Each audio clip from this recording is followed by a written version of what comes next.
سرکاری لائٹ اگر مسجد میں ہو تو اس سے چارج کر سکتے ہیں؟ جواب عرض ہے کہ سرکاری لائٹ اگر مسجد میں ہے، اگر سرکار کی طرف سے ہی وہ مسجد میں دیا گیا ہے،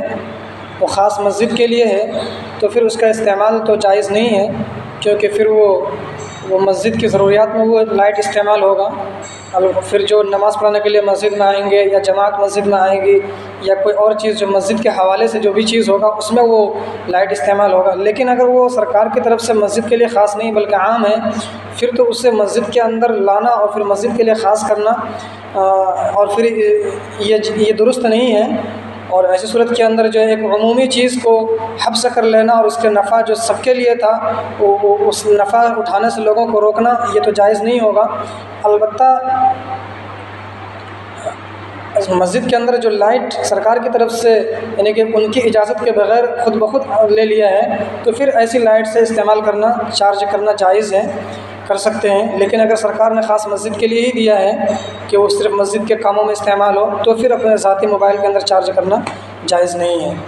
لیکن اگر سرکار نے نہیں دیا ہے بلکہ خود بخود لے لیا ہے، وہ اصل میں سب کے نفع اٹھانے کے لیے تھا، سب کے فائدے حاصل کرنے کے لیے تھا، لیکن مسجد میں لگا کر کے اس کو خاص مسجد کے لیے کر لیا ہے، تو ایک عمومی چیز سے انتفاع کو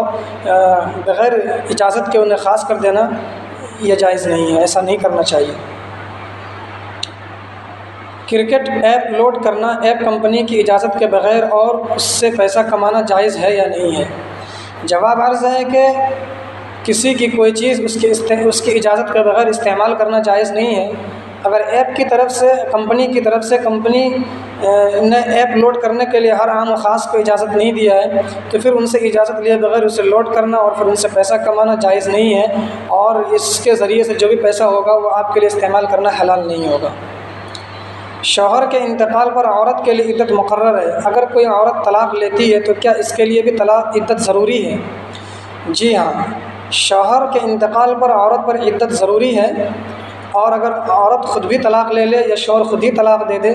تو بھی عورت پر عدت ضروری ہے۔ بہرحال عورت کے اوپر طلاق ہونے کے بعد یا شوہر کے انتقال کے بعد ہر حال میں عدت ضروری ہے، چاہے شوہر طلاق دے یا طلاق لے۔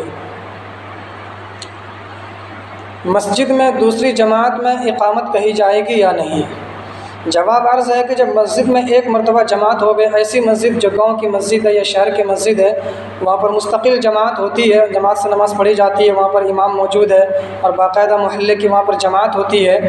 تو ایسی مسجد میں دوبارہ جماعت کرنا یہ مکروہ ہے، نہیں کرنا چاہیے، بلکہ مسجد کے بیرونی حصہ میں کہیں پر جماعت کر لیں یہ جائز ہے۔ البتہ دوسری جماعت کرتے ہوئے آپ مسجد کے بیرونی حصے میں کریں یا اسی جگہ پر دوسری جماعت کریں جہاں پر پہلی جماعت ہوئی ہے، اقامت کہنا مستحب ہے، اقامت کہی جائے گی۔